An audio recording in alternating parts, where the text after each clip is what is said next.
அடுத்த நிகழ்ச்சி போவோம். இந்த கட்டுரையை காட்டுவது குறித்து சென்ற நிகழ்ச்சியில் பேசினோம்.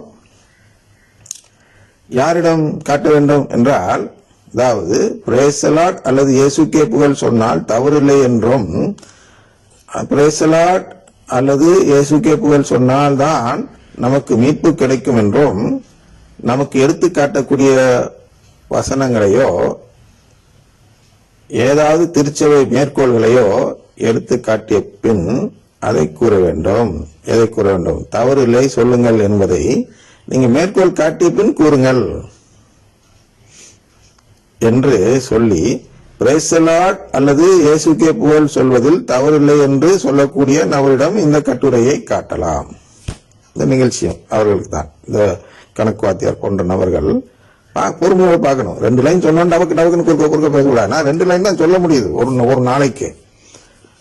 2 லைன்ல திருப்பி நிறைவடையாத நிலையில் கேள்வி கேட்கக்கூடாது. கொஞ்சம் பொறுமையா இருக்கேன், நான் சொல்லி முடிச்சிடறேன். யூடியூப் அவ்வளவுதான் அனுமதிக்கிறது.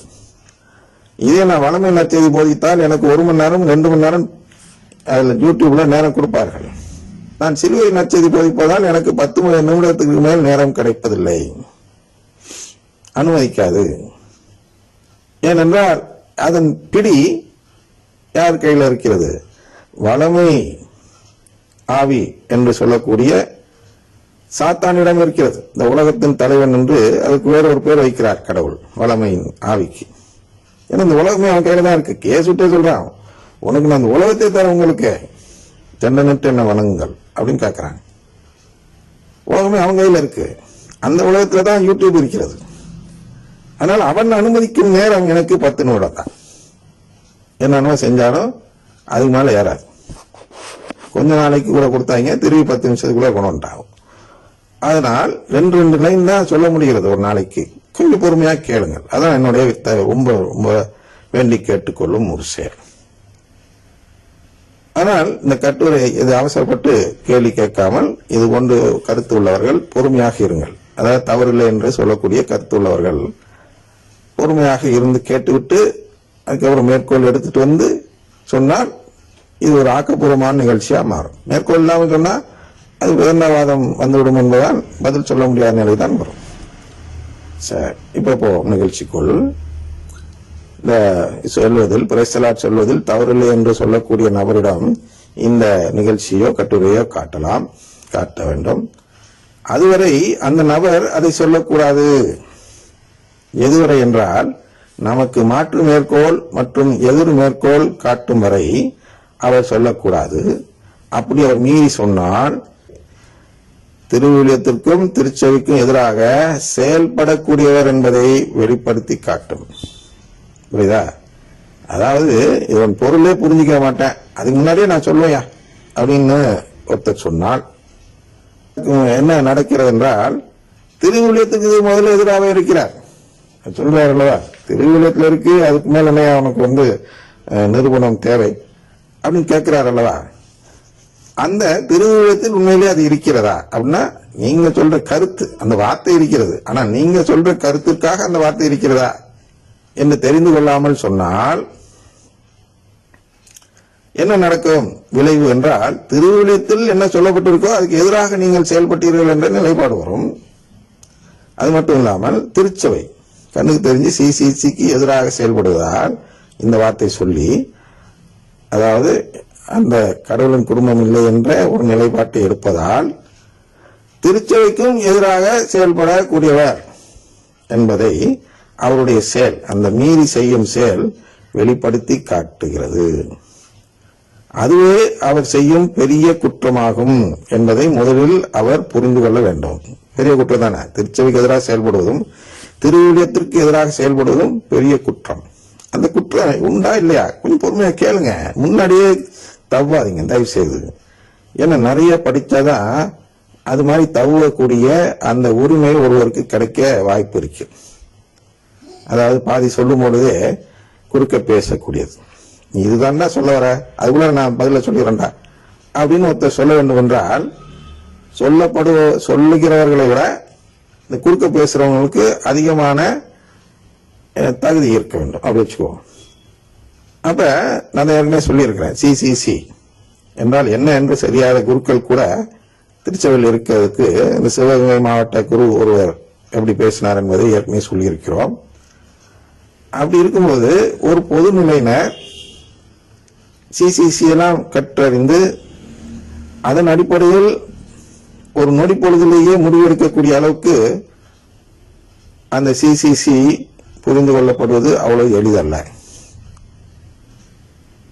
ஆனா கிட்டத்தட்ட ஒரு 30-40 வருடம் அதுல நேரத்தை கழித்து புரிந்து கொண்டுதான் நிகழ்ச்சிக்கு வருகிறேன். ராமாயணத்துல சின்ன கதை சொல்றேன். ராமர் இறந்து போய் விடுகிறார். சஞ்சீவமலை பிரச்சனை வந்துச்சு இல்லையா, அது மாதிரி ஒரு சூழ்நிலை. அப்ப ராவணனை அழிக்க வேண்டும் என்றால் யாராவது 12 வருஷம் உபவாசம் இருந்து விரதம் இருந்தவர்கள், புசிக்காமல் விரதம் இருந்தவர்கள் தான் கொல்ல முடியும் என்று ராவணன் வரம் வாங்கியிருந்தான்.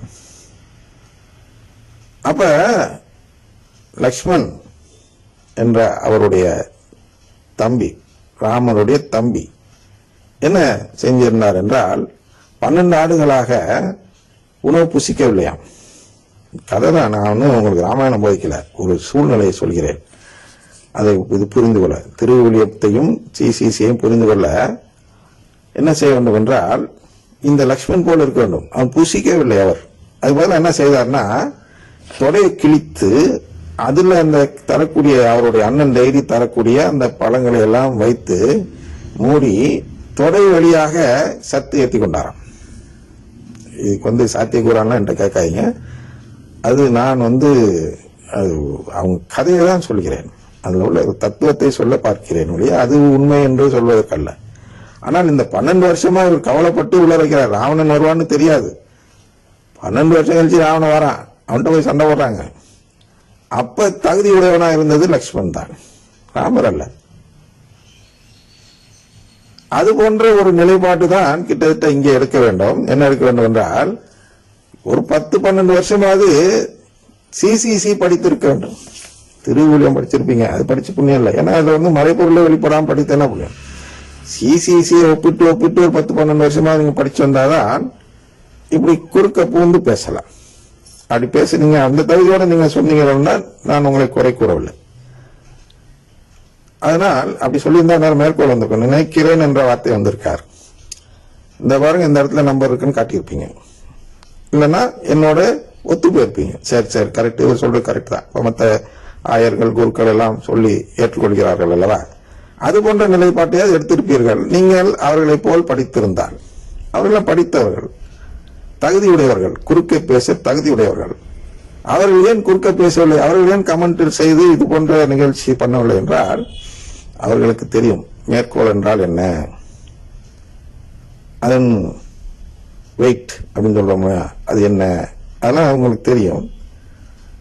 அதனால் படித்தவர்கள், சிசிசிஐ குறிப்பாக படித்தவர்கள் இதற்கு இப்படி ஆட்சேபனை தெரிவிக்க மாட்டார்கள்.